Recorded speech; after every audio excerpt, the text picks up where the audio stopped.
Welcome to the Product Boss Podcast, where we help product-based businesses grow their sales and improve their strategies. Hey everyone, I want to introduce you to my co-host and biz bestie, Minna an Amazon guru that has built a multi-six-figure product-based business. And introducing the other half of the Product Boss, Jacqueline Snyder. She has helped launch and grow over 500 fashion apparel and accessory brands, even one of her own.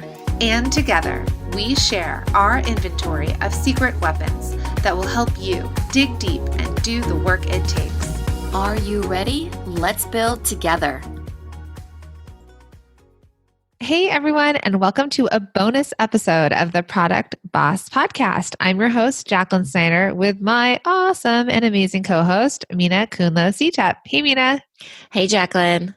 So if you guys listened to our episode yesterday, the episode right before this one, we did a Q&A. So ask us anything. And we answered a bunch of really incredible, amazing questions. And I think we got them answered. They're big questions. They're not super simple. Today, we are adding on to that Q&A. Some of them are a little bit lighter. And we are just so appreciative of you joining us and for everyone who has submitted their questions via Instagram or in our Facebook community. Yeah, welcome back, everyone. These questions are intense. Intense in the way that they are definitely questions that we work on in our strategy sessions, our 2-to-1 strategy sessions, or in our mastermind when you get your hot seat. So, or even in our office hours. So next time we ask you if you have any questions for us, if we're going to do another episode for this, I would jump in. We're going to have to, it's going to be like part 10 on something. But we're so appreciative. And I think they're awesome. And like I said in the previous episode, these questions pertain to way more than just the people asking them. So let's start. Okay. So first question is from Melly Williams of Swan and Duck Peppery. What advice would you give to people starting out in the product business world? Well, this seems like a gigantic question. You take it, Jacqueline. Welcome. Welcome to the world. Yes, product biz world. Okay. What advice would we give to people starting? Okay. I think I said this. I had this answer for a lot of research. So, a lot of times people come, and I work with a lot of startups. Remember, I've launched over 1,000 new brands in the fashion and accessory world. So, a lot of times people will come to me and I actually have an assessment I do before I work with people, and I ask them questions. Well, who's your competition? I don't know. They'll say you're starting a lingerie line, Victoria's Secret. What's your price point? I don't know, $10. Where are you going to make this? Hopefully in America. They have all this stuff that they tell me that doesn't have research behind it versus clients that I meet that I'm like, oh, you're ideal. They're the people who have done their research. They're really clear on who their actual competition is. They know if the product is out there. And even if the product is out there, because that's actually a question we got on our Instagram today that I don't know if you've seen it. We have a client launching something or a listener, and she's like, I keep seeing them everywhere. That's okay. There's something unique and special about yours, if there is. And let's see if there's a way into it. And if there's not, is there something else you can do that's a little bit different? So I would say my biggest advice in the product business world is first researching and making sure that when you come out, you're coming out with a really strong product that's definitively different, but you also know who your competition is and who you would, as we say in fashion, hang with. Meaning if you go into a store, let's say for clothing, I like to say Nordstrom. So you go into Nordstrom's and you go into certain sections of Nordstrom's, you know that you can find all of the premium denim lines in this section, right? You know where you can find Joie. You know who you hang with, you know who's on the shelves and the racks around you, because that's the same customer, the same price point. So you really need to know who that is. Yeah, I love that so much. For sure. Do your research. It will help you immensely and really help to validate what you want to do too. My best advice would be to know that product-based is different than service-based. So a lot of times when you're listening to advice or strategy about service-based, it doesn't apply to product-based that well. An example that I would give is that a lot of times service-based people are saying, build up your email list, create a dope opt-in that's like a checklist, 5 things to send your kids with to daycare. Well, when someone's looking for a product, they're like, wah, wah. They don't want that checklist. They want a 20% off coupon. So your opt-in for a product-based business should actually be a 20% off coupon or some sort of incentive that is getting them to try it rather than having a bonus, really cool opt-in that's a checklist, because it's not incentive enough for them to convert to a sale, which is what you need for a product-based business. So that example is something I like to give because it doesn't always pertain the same way for service-based and product-based businesses. It's just different struggles, different strategies, different points of meeting your customer and then giving them what they want. So that's my advice. That's good advice. Why, thank you. You're welcome. What are you eating over there? A cookie? No, a protein bar. I got real hungry real quick. All right. Next question is from Pam Strong from Therapy Ice Cream and Coffee Bar. How can I come to you and visit? Because it sounds amazing. Do you have good insights on working with manufacturers on private labeling? Okay. Do you want to start with this one, Minna? Sure. I feel like I need more questions that I need to ask Pam of Therapy Ice Cream and Coffee. Is she going to be selling these items in her retail store, for instance? That would be a question I would want to ask. I would say test things out. Let's say I assume that they're going to be in your ice cream store and it's like little cute, I don't know, let's say a rolling pin or something. I don't know why you do have a little cute rolling pin, but you could source that on AliExpress for like, I don't know, 1 to a dozen pieces versus on Alibaba, which is like manufacturers in China and India and stuff, that's like a 3,000 minimum order quantity. So I would say start small. So that's what I'm saying. Like go to those sources that are able to start small, even if it's like eBay and you're repackaging and private labeling with your own brands and then selling them retail, on your own site. This is something that people do a lot for Amazon. But if you're not driving your own traffic or there's nothing unique about that particular product, anybody can go to AliExpress and Alibaba and then buy the same thing and sell right next to you. But if you're selling it in store on your retail store, your brick and mortar, then you should be able to take advantage of that foot traffic. So you could test out a lot more things or just source smaller quantities and build a brand. That's the other thing, is that build a brand. Do not think of it as you're just sticking a sticker on there that says your logo. It's truly about the feel, the look, the feeling, the tone of it all, that when it comes together, it feels like Therapy Ice Cream and Coffee. Agreed. We talk to clients and listeners and masterminders about this on the other end, where they've been approached to private label. And so what you're going to get is minimums, right? So we've told the people who work with us, if someone wants to collaborate with you, that's great, but you need to figure out what your minimum is for them to be able to do that collaboration, because it's going to cost you money to make those labels and stickers. So we don't know a lot about this question, like some back-end information on it, but I agree with what Minna said on testing this out and staying on brand. And I would say just be very clear. So if you really are going to do some sort of like collaboration on private labeling with, like, let's say another small company, let's say it's somebody you met within our community, I would have things written down. I'd always have some sort of like written down. It doesn't have to be a full-on contract, but within your purchase order or your invoice, if there's something written that's agreed to on the agreement that you're allowed to relabel it, or that what their minimums are going to be, or how long it's going to take to get it shipped to you, or how long the reorder takes. You just want to have all of the information. Yeah, that's if I guess you would work in, it would be kind of collaborating, but that's if it's co-branding or you're taking somebody that has, like let's say our CBD client, she could actually, instead of wholesaling, put somebody else's label on it. So that would be another way that you could, have something. Let's say you have a CBD ice cream or coffee, because you can add CBD to your That's true. coffee. You could do CBD add-ons. Yeah. And let's say you have that. That would be, instead of AliExpress, you're going straight to a small business that has the option to private label. And then you could start there. So let's say, they require $500 for the month or something. And then you could start with that and then see how much traffic you're able to get into your store and then convert them to sales. So, what percentage of people are actually buying, right? Mm-hmm. So that would be a question or KPI that you're keeping track of. Yeah. So Pam, this is definitely something we could dig into more. So this is a great question for like a strategy session with us.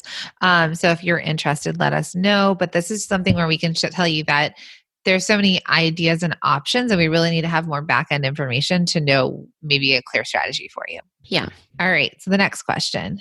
Okay, this is Denia Christopher of Marie Hair and Beard Care.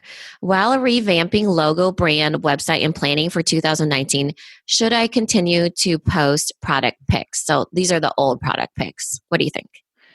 I have a client that was coming out with a pajama line, and she did all the photos, and then she realized later into it that her product wasn't going to be ready and she wanted to redo it. And she didn't feel comfortable about putting the pictures up. In a consulting session with her, I said, well, you can, but she's like, well, I don't have it to sell it yet. I was like, hey, well, can you do zoomed in things or things that are enticing? No matter what you do, I think you need to stay on brand. And so with her, then I said, if you don't want to post that, can you repost, can you search Audrey Hepburn wearing pajamas? Can you search someone else? Can you be known as a pajama expert? And then people will know to come to you as the pajama expert, people who are like really into pajamas. And then when you launch, they're already coming to you because they're into this. Maybe they're into luxury pajamas. And then when you release your line, they know that you're the go-to, that they trust you. So we have another client that we actually worked in a strategy session with that they had to legally redo their logo, their brand, and their website. They had to stop. They had a cease and desist on some of it. And they posted some other things. They posted product, and they posted quotes, and they posted pictures of people doing what they were selling. And then they started posting the new stuff. But I think no matter what, if you have content and you're still engaging with them, then I think that you just need to continue engaging, but you can lead them into, hey, guess what? We're rebranding. Like, it's going to be really exciting when you see it. And then you can show them the new stuff when it comes out.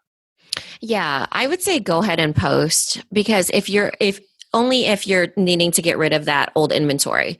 So if you're needing to get rid of that old inventory, go ahead and post and then sell off that old inventory. And then your new inventory will have a sticker that says new look, same great product, something like that, right? And then you'll have a ramp up to your launch. So it'd be like, hey, guess what? We've rebranded. And, if you want to do a extra 20% off on old packaging or whatever, you could do that. Or you could just, wait to launch when you've gotten rid of your old inventory, or just, sometimes people don't even care. I mean, they really don't. So if they, come back to you and say, oh, I thought I was ordering this thing, just tell them that it's actually the same exact product. We're in the middle of a relaunch. And this happens all the time. Big businesses, small businesses, like even Pepsi and Tide and everything, they change up their look, So I think it's okay to keep posting, especially if you have old inventory, and then just make sure that people understand it's the same great product when you're releasing, when you're launching that rebrand. It's not rebranding a completely different product. It's just a new look. We got a makeover and here's what we look like now. I got my hair cut, whatever, Yeah, don't slow down your business because of it, unless there's something legal that makes you have to stop. Keep going as normal. And then one day they'll wake up and they'll be on your brand, or they'll be on your website, and the whole thing will get a makeover. But guess what? That's something you get to talk about. So that's almost like a new launch of something, right? It's a whole new thing that you get to discuss with your community and with your customers. I was in Waco, Texas this summer. I went to the Magnolia Farms, with Joanna and Chip Gaines. They weren't there with me, but I was with them in spirit. And so I had spent in their store at like the silos, some crazy amount of money, maybe like $35 on like a Joanna Gaines like candle and her scent and whatever, right? It's beautiful. then I decided it was like a Saturday and or whatever day it was. And I was able to go to their original store, the original Magnolia store, which is their warehouse. Guess what? That exact scent that I just spent $35 on was $10 a jar because it was in their old packaging. They were still selling it. It was probably on their shelves until the day they transitioned the packaging. And then they put it in their closeout section, and they were selling off the old packaging because they were no longer promoting that on their website or on their Instagram or whatever it was. And I bought 3 of them. So I went from buying 1 to 3 more because I love the scent. And I was like, oh my goodness, I don't care what it looks like. I want the candle sort of thing. So those are all just ideas for you, but keep going. And then it's something new for you to talk about and share with your community. Yeah, for sure. Especially for 2019. That's a fun time to rebrand, because then you can be like, hey, remember back in 2019 when we rebranded and now this is what we look like? So it's a good time indicator of how you'll progress in the year. Okay. So next question, is it Leah or Leah? It's Leah. Leah. Okay, so it's Leah Bruchette of Mother Snacker. Her question is, do either of you have a sweet tooth? And if so, what are your go-to favorite treats? So, what's so funny is that I used to take such pride in saying I didn't have a sweet tooth. And then you realize you did? Yes. Oh my gosh. We grew up not having baked goods a lot of times. Like you ate fish sticks in the morning. Yeah. Like we had sticky rice. We didn't even have like a lot of cheese, like nothing like really American. And so I remember like one of my friends, I was like, what am I going to do with all these cookies? This is my adult life, right? And she's like, well, you can freeze it. I was like, you can freeze cookies? Like mind blown. So I didn't grow up with a lot of sweets. And then I remember like one of the times when I had like this double brownie that one of my friends made, I puked off of it. Still in adulthood. Like how little kids will eat too much sweets and they'll puke? Well, that was me as a full grown adult. And so I've always said I haven't had a sweet tooth, but it doesn't take long before you develop one, apparently. And so I definitely have a sweet tooth because I definitely have my preferences. So I'll tell you in order what my go-to desserts are that I love so much. Number 1 is creme brulee. Love it so freaking much. I do too. Oh my gosh, love it so much. It's like my favorite. And number 2 is chocolate lava cake. Love that so much as well.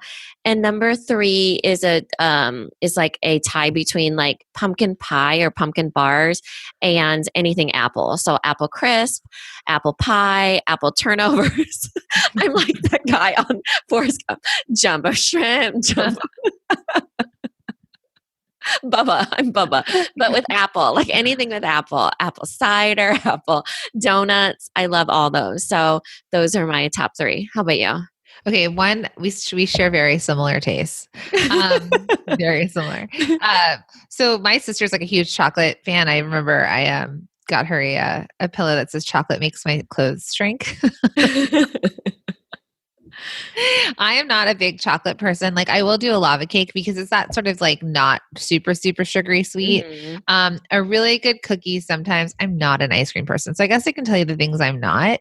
I do love pumpkin pie. Is it a favorite thing? No. Creme brulee. Yes. I think I like the things that are slightly sweet, but salty sweet maybe. So I'll take like a tart, some sort of fruit tart or something with fruit in it. Not fruit and chocolate though, but a fruit tart over like a chocolate slice of cake.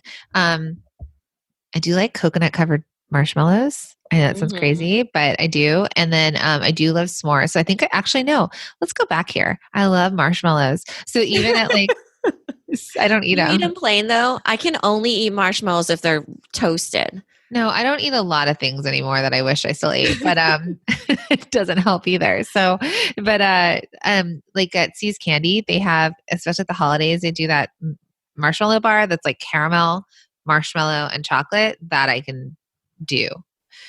So I'd say that those are my sweet things. Yeah, I like peanut butter too. So then I'll make like peanut butter Rice Krispie treats because they're not as sweet as regular ones, and those are really good too. I feel like so many good stuff. Like, but I didn't know how to make a lot of stuff. Like I like puppy chow too. Do you know what that is? No. It's like Chex cereal with like peanut butter and chocolate and powdered sugar. Oh, wow. I mean, yeah, I'm not a big peanut butter chocolate person, Uh, but when I used to live in Thai town in Hollywood in LA, we lived near like the best Thai bakery ever. And so you were talking about it, but like mango and sticky rice, let me tell you, uh-huh. that got me through probably most of my pregnancy. And then like I really like the Thai desserts, especially like the rice. Oh, like rice pudding I like. So I'm a Uh-huh. little bit weird, I guess, in that Yeah, regard. like right now, the dessert that I've been eating a lot of since Biz Chicks. I know we mentioned them at least 5 times every single episode. And we don't get paid for our No, advertising. we don't. But they had oatmeal. And so I've been making oatmeal with chia seed pudding, which is just coconut and chia seeds. Uh-huh. And then I've been putting honey on there and then this vanilla coconut granola. It's like just oats or whatever and nuts and then coconut sugar. And so I feel like that's overload of coconut, but and then sometimes I add a banana.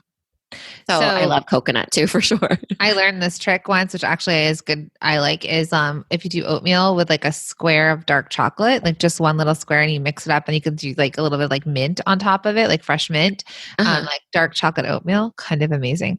But you guys, Mina and I are first generation American, and so we were raised by non-Americans. So it's funny though that how similar you and I are in our flavor profiles of the things that we like that are not as typical. I feel like to like, let's say my husband who's like uber American and he likes like ice cream a la mode, like on top of his like apple pie and, things that like we just never, the rice Yeah. pudding from England, like we ate that all the time. I didn't even think about that coconut Thai dessert. So this is the usual one that Jack and I will share when we're out together is the sticky rice with like it's coconutty and sweet, and then it will have some sort of mango on top of it, and we'll share that as a dessert. In my mind, I don't think of that as dessert because like I guess when I read that question, like I love that Thai dessert so much. I guess when I was reading that question, I didn't think of that as a dessert. That's It's just more like a snack yeah. It's like food, my everyday food. and some other snacker. And also just thinking about meals you and I have had together, churros. I do like me some churros, but where we had that Thai coconut dessert, which was like amazing, was at The foamed one. what's it called? We go there all the time. We're in Vegas at the Cosmopolitan. It's Poblano. What's it Yeah, called? yeah. It's like got Mexican. Oh, China Poblano, Yeah. right? Yeah, that's right. By Jose Andres or whatever, and he has this like it's like got crispy things on top of this like Mhm. mango puree on rice. It's amazing. And I took a couple clients there that are from Texas, and they were like, what is this mango thing you're giving me? But thanks for that question. That was a fun one. Next question is from Pam Andrews of the Scholarship Shark. Pam Andrews, scholarship shark. Take your turn, Mina. What is a good profit margin for a product? A lot. As much as you can. As much as you can. I think a Within feasible one though would be 40. what the market can bear, right? Yeah. Well, yeah. I mean, if it's 1,000%, that'd be freaking awesome. Yeah. But the lowest that you should probably try to go is 40%. So then let's say you did some sort of special that was like 20% off or something. It would still bring you in 25% net profit margin. So let's say the thing is though, I will do stuff like I will contribute to a subscription box and it will give me 5% margin or something really low or 0% because I'm covering my costs, right? But when you only do that all the time, you're only making yourself busy, you know? So, like when I was saying to everybody that was doing these Black Friday sales, if you're only doing it just to be busy, there's no point because you need to make sure your margin is built in. Otherwise, you're just being busy when you have plenty of family and other stuff that you probably have to be doing stuff with, you know? So keeping that in mind, I think 40% is a good gauge. And then, in the normal markup of retail, it's costs times 2 equals wholesale times another 2 is retail. And that can even get bigger as you're going across different industries. Plus so many hidden costs, right? Like there's so many, like there's Facebook ads, there's giveaways, there's so many things when you think about your costs, and then you're not even inputting your time, So what do you think, Jacqueline? Yeah, I consult on this a lot, so much so that I think that I need to do like an actual video teaching on it. But usually, what it is if you're working in the traditional model, you're going to take your cost. Mina said times two. That's I think should be your minimum. I usually within fashion, it's 2.2 markup. So you go cost times 2.2 equals your wholesale. And then usually within fashion, it's at least 2.2 again from your wholesale to your retail. And that's because retailers have a set margin that they want to make. So they're going to buy it from you at your wholesale price. So let's say they buy it from you at $10. They want to be able to retail it at 22. If they are being forced to retail it, if they're buying it at 10 and they have to retail at 18, they're not making the margin they make, they're not going to buy your product. They don't want it. Like it's not the margin that their traditional businesses are set up on. So when clients are trying to cost and they maybe are in startup mode or first year of business and there's all these other costs, or maybe they're making less units, so they're paying more per unit, they are going to maybe have to take a smaller margin. But what I do is I make sure that as you grow, that your margin can fit a traditional markup, meaning that if right now your wholesale's at $10, maybe your cost is $6, right? So maybe maybe your cost is $6, but you think the market will bear like that $10 wholesale because it's not going to be able to sell for any more than $22 in a store. So bear with me, these are the numbers doubling up. And what we need it to be is we actually need your cost to come down to $4. What I would then tell clients to do is working with their contractors saying, okay, I'm making 50 of these with you right now, and I get that it's costing me $6 a piece. If I were to make 200, what would my cost be? If I were to make 1,000, what would my cost be? And you can see if you'll ever get it down to $4. If you can't, then you're not pricing correctly. If you can, then you're going to initially take the smaller margin to start to like get into it. And then but you can grow into the right prices. So I would say that that's the margin. And then I have, like Mina was saying, like if you sell to Amazon, you lose a huge percentage. I have clients that have huge businesses built on things like Zulily.com, where they're already asking you for discounts. So they might actually be going in with a higher price to start to leave more margin, like to leave more room. And then what Mina and I both concluded is like 40% should really be what you're taking back to your business. 40% should be the least amount for your business to kind of be sustainable, because you have to put that back into production. You have to put that back into the next collection. Right. That's 40% after you're taking out. Let's look at Amazon. They take out 15%. If you're doing FBA, they do $1 per pick and then a percentage per pack. And then at the end of it, 40% is actually really good on Amazon, right? So let's say it's 25% on Amazon, because it can vary. Then you're trying to make it up in the volume. Can we give real numbers for Amazon? So let's just say, and I'm going to ask you questions like you're consulting me. So let's just say I buy a product that I'm going to sell on Amazon and it's $5 cost to me. Mm-hmm. How would I price it what would you price it on Amazon to sell it? I would say, so normally, typically it would be times 2. So 5 times 2 is 10, and then it'd be $20. I would say that would fit correctly, because let's say 20 times 15%, that'd be $3. So that'd be $17 minus 5. That'd be 12 remaining. And why'd you minus the 5? Because that's my cost of goods that you said. Okay.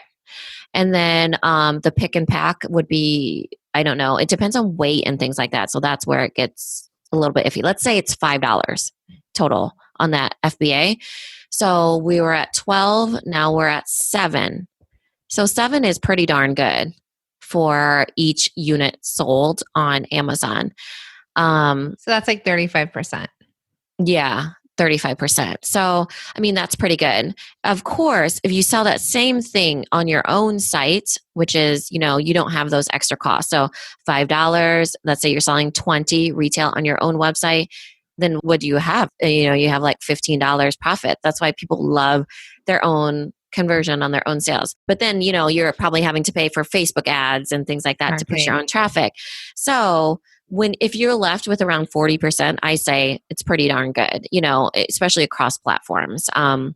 Because everywhere you're going to, like even Zulily, right? It's usually 5% off, isn't it? 5% underneath wholesale. Yeah, I think they work out their margins differently with each company they work with. But usually, Uh-huh. what they do is like, let's say it's $100 product. They tell their customers $100 normally, you get it for $65, and then they split up that 65, so the customer feels like they're getting a discount, and then that 65 is broken up between you and Zulily. So this is how people can wrap their heads around it. If you're selling direct to your customer, your markup is great. I used to sell 3 cuffs to somebody and make what I would make in a wholesale order, right? Because I was selling them at $60 each or something. And if a wholesale order was buying, 10 at $10, it's, $100. It's nothing, right? So when you sell directly to your customer on your website, you're going to make probably the most money. Whenever you sell direct, you just have your own costs within your business. That's where like the margin's going to be great. If you're selling to somebody like Amazon or any retailer, you could treat Amazon almost like a traditional marketplace, because if you were selling to a traditional retailer, you were selling to mom and pop shop down the block, you're already only going to make the difference between your cost and your wholesale, right? So you're only going to make, you know, the 50% margin, basically, like a double. So you have your cost at 5, you're going to sell it to a mom and pop shop at 10. And then they're going to make the difference between $10 and the $20 they sell. But that's because they're a brick and mortar. And if you had a rep, like a wholesale representative, someone was representing your brand and getting it out in front of all of these wholesale shops, they would be taking a percentage. They usually take between 10, 15, even 18%. Like Revolve.com, I think, takes like 18% with marketing. So you're losing that off the top. Then if you're going to trade shows, you're paying for trade shows, and you might be paying your rep commission. So no matter what, you're going to cut into your from your cost to your wholesale and your wholesale to your retail. Money is going to get cut out. You just want to make sure there's enough money built in that it can pay these things, and you still do make a profit on the product. And if your margin is low, so this is the other thing, right? Some people are like, my cost is $5. I can't sell it for more than $20. I'm just going to sell it to them though for $15, right? They cut out the quote unquote middleman. Well, that's when you really are going to eat into it. That's where you're going to start paying people to take your product. So you do want to make sure that your markup is correct, whether or not you have a middleman, whether or not you sell wholesale, Mm-hmm. because you need that room to come down. You need that room, those capabilities to lose all of that money to Amazon for them selling your product and still make. Yeah. You don't start with your own traffic a lot of times. So you need to get on other people's platforms, and other people's platforms, they have millions or billions of views, and they will take a cut. So I think it's really important to make sure you have a good profit margin. Otherwise, you're just making yourself busy and working for free. And then you could go get a job. Well, I remember someone said to me, I think it was my brother, it was like, you could go get a part-time job and make more than what you're making right now. And I'm like, then I need to make more money and figure out how to save stuff. So unless you really like this as a hobby and it's like you're a maker and you just need to make, because they've got that whole hashtag makers gotta make. Otherwise, though, you are just keeping yourself busy versus pricing it correctly. So next question is Christine Heron of Everyday Explorers Company, and they make journals and stamps. Her question is, how do you go about introducing totally new products to your audience, new product lines or new formats to familiar product lines? There's always the initial nervousness, like, do I invest in having this thing printed, not knowing if my people will like it, versus never doing it from too much research. One more survey. Thanks for this question. Do you want to jump in? Pre-orders. Pre-orders. Sorry, I'm stretching as I'm saying that, so it's got the extra oomph behind it. So I think that you could definitely do pre-orders, but you're just gauging their response as you're pre-launching. So even if you don't get pre-orders, you're pre-launching it and saying, hey, I have something cool coming out. Would you like to be in the beta group that gets released to first? You could do that, a beta group, right? Or get on this email list and you get to be the people that get the preview of it. And then that's like a soft launch, right? And so you're able to gauge more so if people will be into it. I think that you as a business owner will know your audience more, especially if you already have products out. And then if they'll be into this newer product, but you never know. It might be timing and everything like that. So I think a soft launch or a pre-launch is a good way to gauge if they're willing to put their money where their reviews are, whatever the saying may be. But I think there's a definitely way to get them excited and ramp them up, especially if you have an audience of your own. I like that pre-orders. It's kind of like when people do Kickstarter campaigns, so they're asking for the money up front, and then they're kind of, and why clients have succeeded at that is that they were able to launch, let's say, a Kickstarter, get the orders. Then after Kickstarter's done, they get to say like, which color would you like it in? And that's when they get to see which color is more popular amongst their initial backers. And then they might go into production on more of that color, knowing that the majority likes it. So it's a little bit like that pre-order idea as well. So if you're going to hit minimums from contractors. So I like that too. I think pre-orders for sure. And then a question that if you were working with us one-on-one, we would also ask you like, is it necessary? What is your most popular product? Is this like, crazy tangent, or is it an iteration of what's already doing well? So we'd probably ask you a couple more questions too to kind of see, because we have clients that have launched things all over the map and it's not necessary. We even have jewelry lines that we work with that have earrings and necklaces and bracelets and toe rings and all these things. And it's like, well, what's your bestseller? Necklaces. Great. If you're going to launch something new, necklaces, not all the things. Yeah. And if you currently sell journals and stamps and they are used to a certain price point, they might not be willing to pay for something that's like higher priced. They just might be only, that lower priced client. So that's something to think about too, is are they willing, it's what the market will bear. And in this case, it's your market. So keeping that in mind and seeing how much they're actually willing to pay in a pre-order, and then if you're able to even get that profit margin, like what we were talking about in the very end. Otherwise, you're just busy creating products, So I think that'll give you a good gauge. Yep. All right, last question of this bonus episode. So we have Lauren Coppell of Navy Jane Plus Size Clothing. Her question is, in fashion, when you are trying to price your garments as luxury or higher end, what do you do if your markup doesn't reflect it in the price? So first, when you think about luxury or higher end, for everybody, it goes back to the very first question of this episode, is research. So first you want to research who's your competition, who's really your competition, right? What brands would you hang with if you were hanging in Nordstrom's or in a store? See where you stand there. So if you're luxury or higher end, I'm just going to bring up Chanel, for example. Chanel to me is luxury. It's high end. It's something that people want to get, but they're not always buying $3,000 leather handbags, right? But if you're going to position yourself as luxury, then your entire brand needs to reflect luxury, which means that the website, the photos, the images, the packaging, the way that you ship it.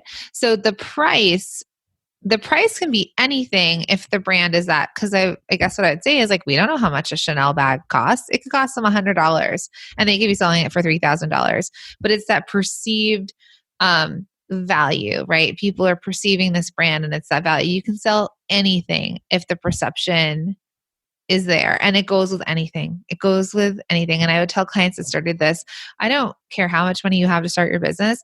I want you to look like you're a backed business. I want you to look like you've got money behind you, because people are willing to get on bandwagons with somebody who looks like they've got money. We're not saying to it's not a hoax. It's more of like, it could just be you out of your house selling your product. But if your website is awesome and beautiful and your photos are great, there are more people willing to buy from you because it doesn't look like you're sort of like hodgepodging putting this company Yeah, that's together. looking professional. I do want to say something that Jacqueline had said before, and that is, it takes a lot of money to make it seem like you have a lot of money. So when you are a luxe brand like Chanel, you need to be luxe, higher end. You know that it only costs $12 to make a Dre Beats headphones. That's amazing. And they sell it for like 150, somewhere around there. 120 is the one that I got. But they're a higher end, everything. Like first of all, they have Dr. Dre, right? And then also everything is higher end in that it's not like a generic brand. And think about when they started in their marketing, when it first came out, who did you see it on? Yeah, exactly. Like celebrities. Like it was like every celebrity was gifted it. And if they were walking down the street and they had them on, that's what you associated it with. Yeah. So I think that it's hard just to price in that category because there's no competition. So let's say there's no competition for luxe, plus size clothing, and let's say she prices herself there, she will have to reinvent her brand to make it fit in that category. Otherwise, it won't make sense. Like, people aren't going to be willing to spend the money if it doesn't fit the higher end, brand of what they're wanting to buy, I guess. But if you look at brands like, let's call it like St. John or a luxe high-end brand that already exists that has a plus size component to it, or they size to bigger sizes, that's when you could see that part of the market category, like how you could pull that out. So Zappos, for example, was created back in the day because he saw that 5% of shoes were sold via paper catalogs. And he figured out what the total shoe industry was. And if he captured 5% of that industry, it would be, I think it's like a multi-billion-dollar business, right? So he had decided to do selling shoes online. People had never heard of it because you have to try them on and but he made it super easy. And so if you're able to capture a part of a category, let's say, I'm just throwing St. John out there because of the way that I think about them, but let's just say St. John had a plus size category to it. And we saw that did so well. You go to their stores or wherever they're sold and you see that like the plus size are always gone, for example. That might be when you pull that category out and say that that's where I'm going to run the brand. What I would like to answer is the question of, I'm just going to repeat it again. When you're trying to price your garments as luxury or higher end, what do you do if the markup doesn't reflect it in the price? So we're going to go back to the pricing section of it. You could have something super cheap. You could, again, we'll go down to $5. It could cost you $5 to make something. And then you could still sell it for $150 if the product reflects that. You could have 1,000-time markup. You can have, we were saying it's what the market can bear. So you may be really savvy and have a really great cost, and it can sell for $150 and only cost you $5. That's fine. But making sure though, then if you are selling it for $150, are people buying it? Does it reflect it? Does your brand reflect it? Does your website reflect it? Do your photos reflect it? Does the material, does the quality of the garment, how it's sent to you, does it reflect if you're buying a $150 garment from someone else? $150 garments are not luxury or higher end. They're just contemporary. There's like different, in fashion, there's different categories between designers like Chanel, Gucci, that kind of thing. And there's contemporary, there's bridge, which is like this bridge between the two, which are $700 dresses. So you're really not there. I'm not talking anything specific to Navy Jean, but you're really not there if it's $150. But if your customers will buy it, great. If they're not buying it at $150, will they buy it at $125? Will they buy it at $90? Because if you got a really low cost, you can do that. So it's really just playing with those numbers and seeing where it fits and how your entire brand reflects what you're portraying and what you're asking people to pay you. Yeah, price alone will not put you in the luxe category. Is basically what it is. And cost alone won't either. You don't have to pay $1,000 to sell something for $10,000. Like, you don't have to. I mean, 10,000 is high. $1,000 to sell it for $4,000. Like, it doesn't have to cost you 1,000. Some things do. Like if you're making furniture or high-end garments, they do cost, and that's why they are priced higher. But there is room. Jewelry, for example, jewelry oftentimes has a 70% markup. There's room there. There's a lot of room in accessories, but you sell less of them. So, people might buy a couple pieces of a necklace. They're not going to buy 6 to 10 of them. So you do have to have a higher margin as you're making those. Yeah, skincare too, right?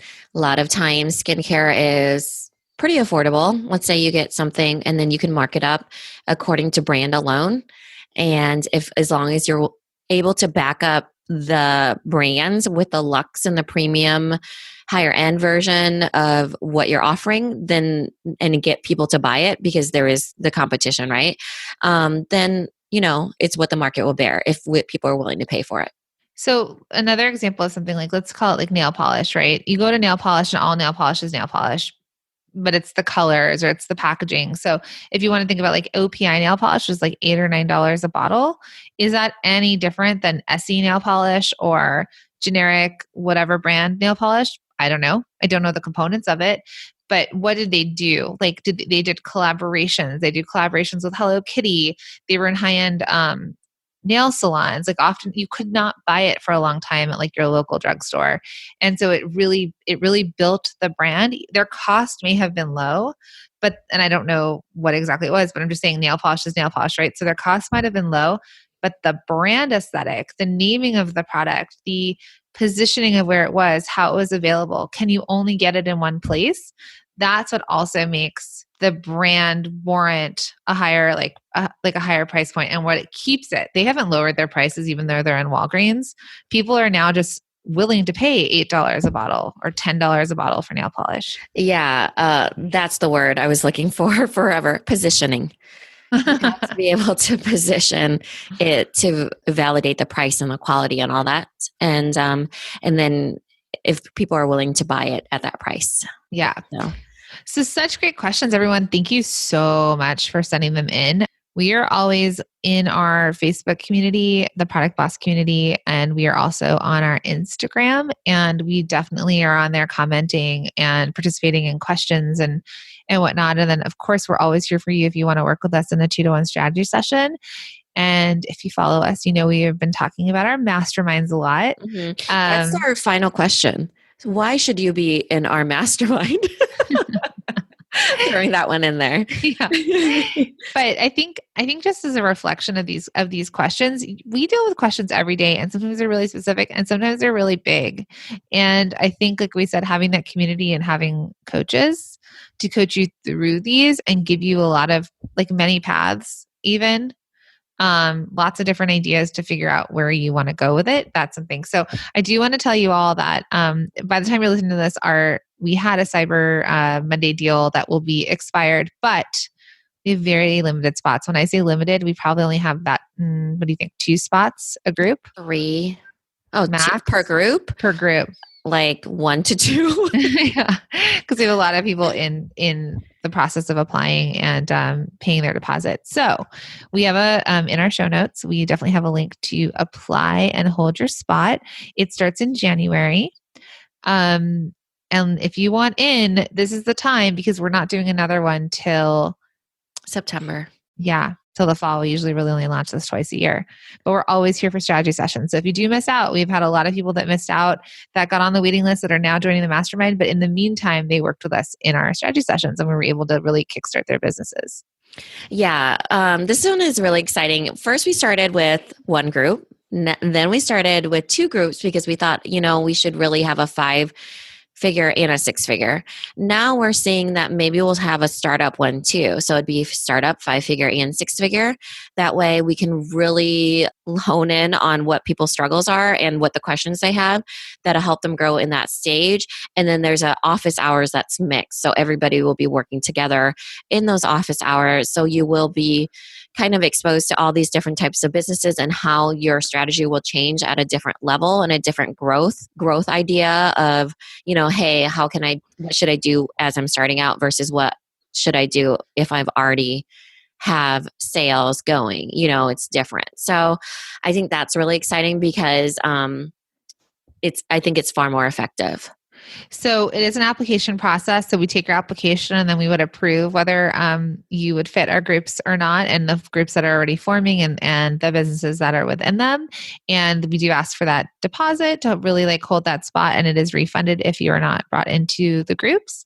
And then what I would like to say, because there's been a lot of questions on do I have to have a product? Well, that's why we launched the startup. We were calling it the launch, but really it's a startup. So it's really in that mode of, back to the original questions, research. You've got that idea, you're researching the idea, you're starting to figure out all the elements of it, maybe even narrowing down to the product you're going to make, where the packaging is going to come from, what you're going to price it at, if you're testing out contractors, really walking you through the entire startup phase, whether it's startup to launch. And then the next group is 5 figures. So you already have sales. You may be doing this, bootstrapping this.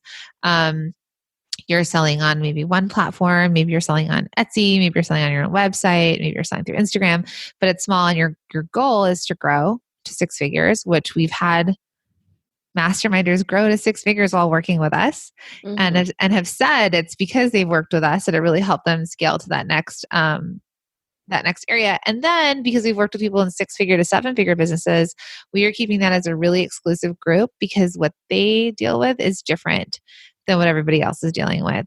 And so they're growing their teams and they're growing their businesses and they're growing the platforms and their products and everything. Like costs go much higher, but their business is growing pretty big. So if you have questions, please reach out to us in our Facebook community. You can always email us at theproductboss@gmail.com. And also on Instagram, we take direct messages and we respond. We're both on there just like chit-chatting away with you guys. Yeah, we have a fourth business. It's called the Product Boss Instagram. So much work. Thank you, Taylor J. McCall and the DM.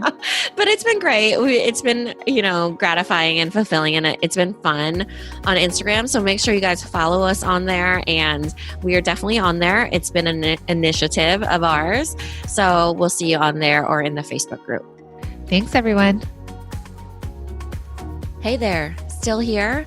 We want to invite you to our 2019 Mastermind, which starts in January. We've opened it up to 3 groups now to better serve our masterminders in startup, 5-figure, and 6-figure and above. We would love to have you in there to help transform your business into the product business of your dreams. Join other amazing product entrepreneurs for support, shortcuts, and real connection. Go to www.theproductboss.com/mastermind for more information and to save your spot.